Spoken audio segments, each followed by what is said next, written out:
Sábado Verde, radio y podcast, en la radio pública de la ciudad de Buenos Aires.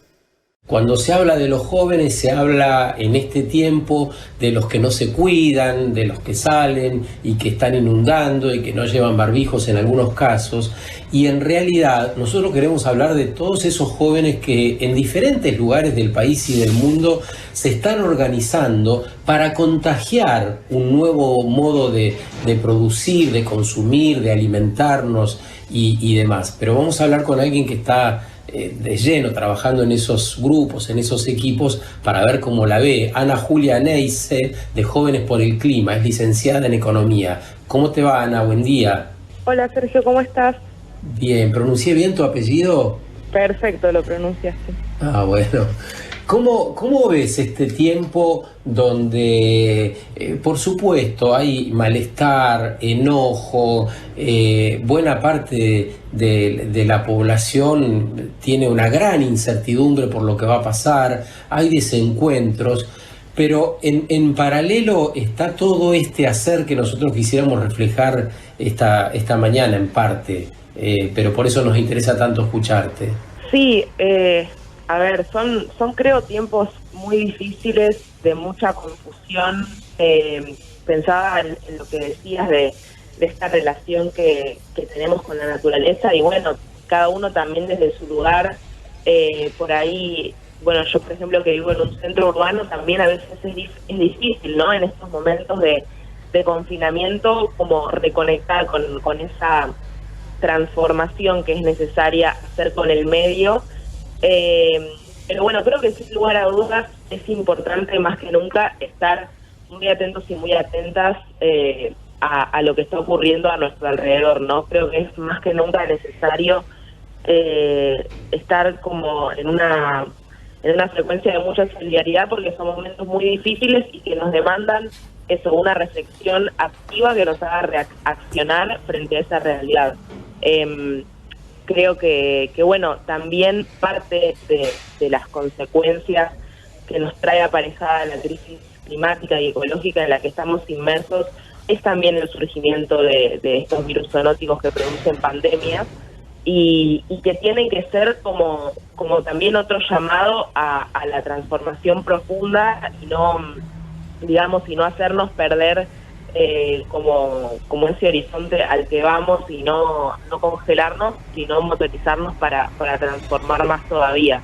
Porque en definitiva eso que bueno, que decía hasta el principio, de que somos parte de nuestro entorno, de que no somos algo disociado, tiene muchísimo que ver con esta pandemia, pero pareciera también como que a veces el estar en el medio de una pandemia dificulta aún más, ¿no? Ciertas transformaciones, como que uno se ve aún más lejos.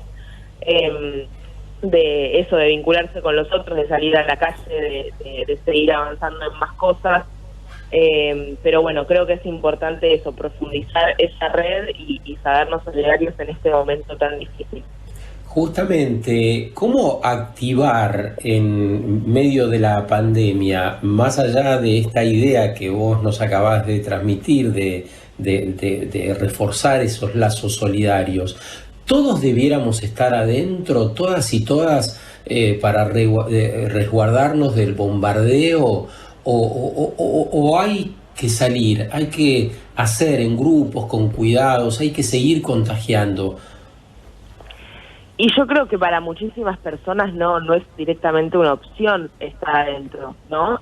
Claramente, digamos, hay un montón de militancias y de concientizaciones y de acciones que se pueden hacer en la virtualidad, pero bueno, digamos, los números también de pobreza y de indigencia nos indican que hay un montón de gente que cuenta con comedores comunitarios, por ejemplo, para comer día a día, que necesita salir a ganarse el mango todos los días y que no puede tal vez quedarse adentro, y creo que también ahí tiene que ir como muy atentas estas redes de solidaridad, ¿no?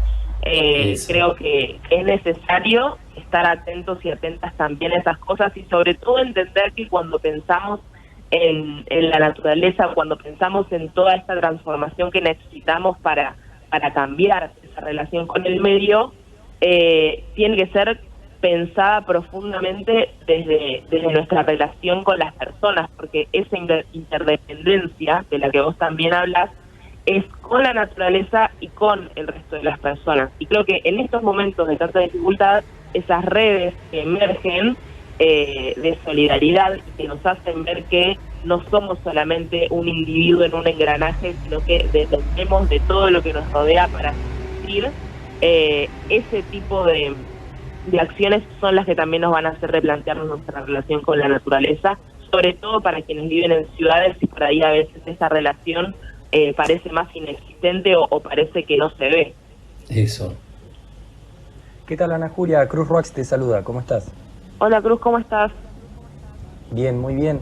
Te escucho y no puedo parar de pensar en, por ejemplo, cuando el año pasado comienza el aislamiento, cómo fue escuchado el movimiento socioambiental, particularmente el movimiento joven. Y hoy me pregunto, este año donde ya pasamos a fase 2, donde volvemos al aislamiento de alguna manera, ¿se sigue escuchando el llamado de la juventud por la acción climática o pasó a un segundo plano para los tomadores de decisiones, para quienes antes se acercaban a preguntarles su opinión, a que se involucren?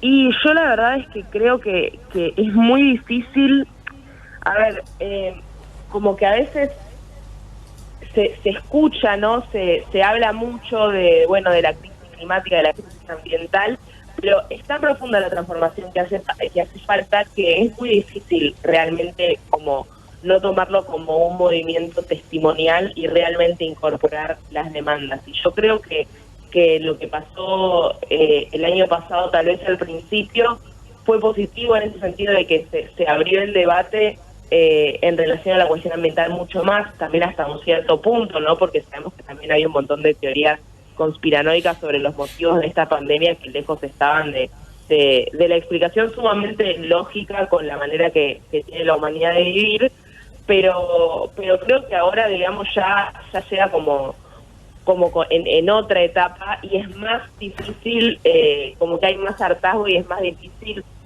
seguir llamando a esa reflexión en relación a lo ambiental. Creo que es muy grande el desafío de la juventud y la conciencia socioambiental frente a esta nueva etapa, porque también se empieza a hablar, por ejemplo, no sé, de esta situación de pandemia pseudo permanente, en donde surgen nuevas cepas, en donde tenemos que, amoldarnos a esta nueva realidad en un montón de sentidos. Curioso lo que mencionas, Ana, es súper curioso porque el año pasado la pandemia dio la oportunidad para que muchas personas se involucren con el pensamiento socioambiental, para que lo incorporen en su toma de decisiones, en su vida, en sus conversaciones. Y cuando las medidas vuelven, las medidas, digamos, para intentar evitar el contagio, vuelven de una manera más poderosa o más firme, pareciera que esa discusión no se olvidó, pero sí perdió fuerza o contundencia, cuando en realidad debería tal vez hasta retomar ese ritmo de comienzos del año pasado. Totalmente.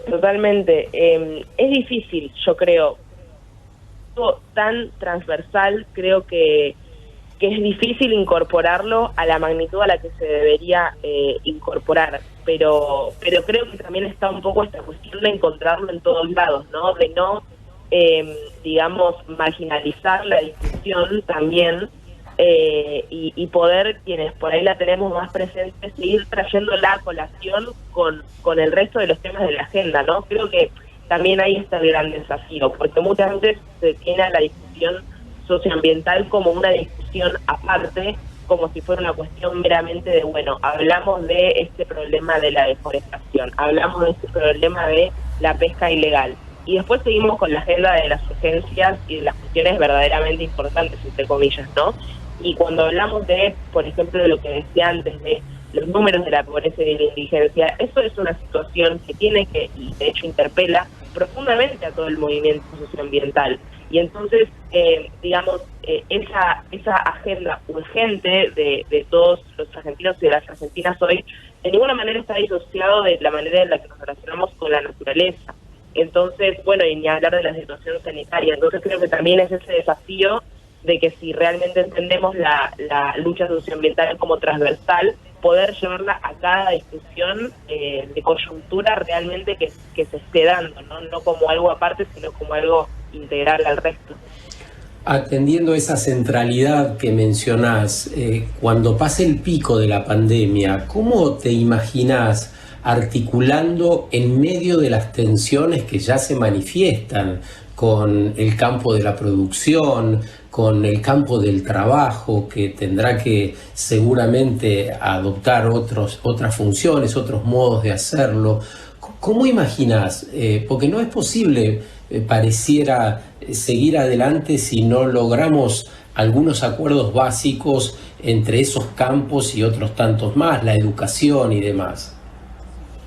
Sí, creo que lo que decís de los acuerdos es fundamental y tiene que ser nuestra prioridad número uno como movimiento, el hecho de poder realmente articular con otros sectores que son fundamentales y que tal vez no tengan la misma agenda reivindicativa en este momento que nosotros y que nosotras. Creo que, por ejemplo, los sindicatos son un sector central, porque acá y en todo el mundo, muchísimos trabajadores y trabajadoras tienen hoy en día una determinada ocupación que va a transformarse o va a tender a desaparecer, o queremos que tienda a desaparecer porque se inserta en un sistema de producción que está destruyendo el planeta y así nuestra propia vida, pero de ninguna manera puede ser, digamos, el costo de esa transformación las personas que hoy en día trabajan de esas actividades.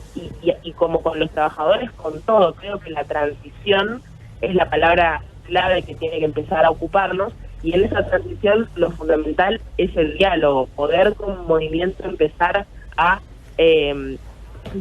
entremezclarnos con todo el resto de las agendas y hacer que esta agenda ambiental se discuta en todos lados, ¿no? Que no, de vuelta, no sea una cuestión marginal, sino que podamos realmente pensar, realmente estratégicamente, qué sectores tienen que transformarse, no solamente por una cuestión ética, sino también por una cuestión de necesidad estratégica de cómo se va a empezar a mover el mundo a partir de ahora, y poder, digamos, liderar esas transformaciones desde los sectores, de los trabajadores, de la juventud. Sí.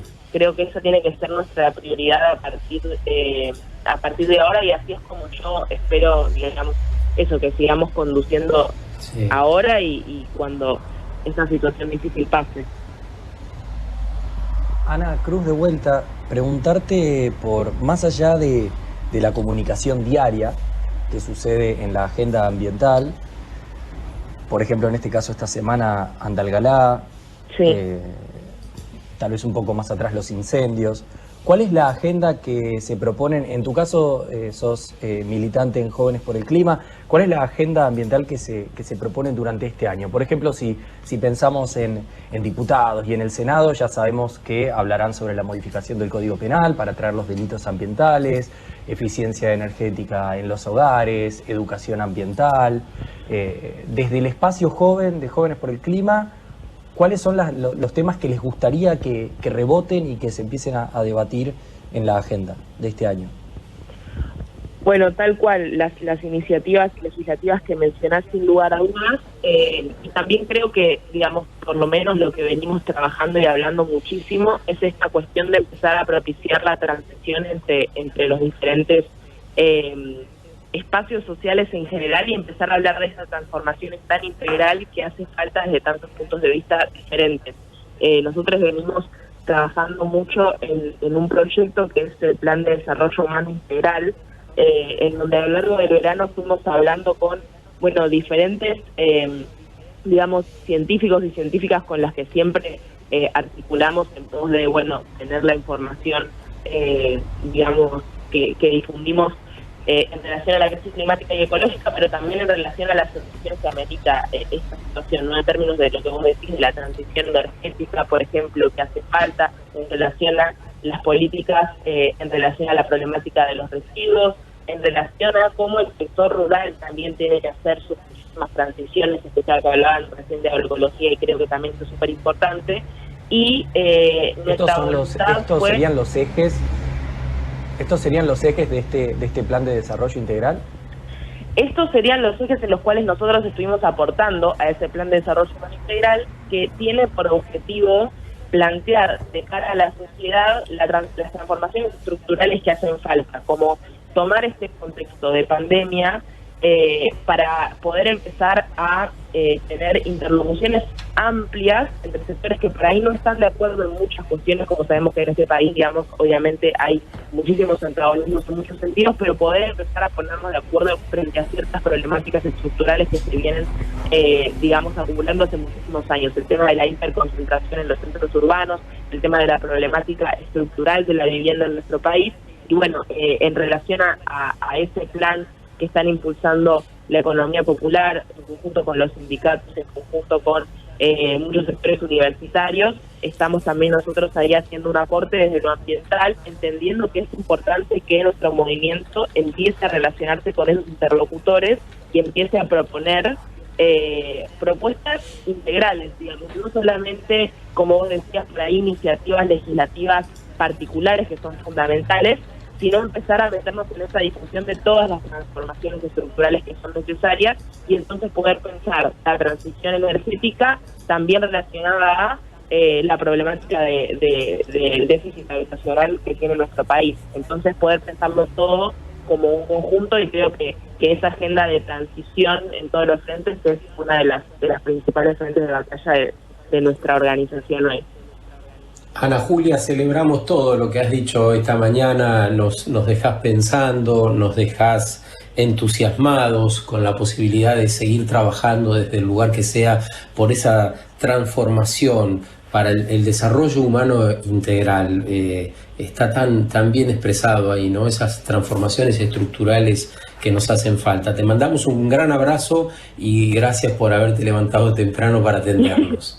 Bueno, muchas gracias a ustedes por estar y bueno, buenísimo el espacio. Abrazo, que tengas buen día. Sábado Verde, radio y podcast, en la radio pública de la Ciudad de Buenos Aires.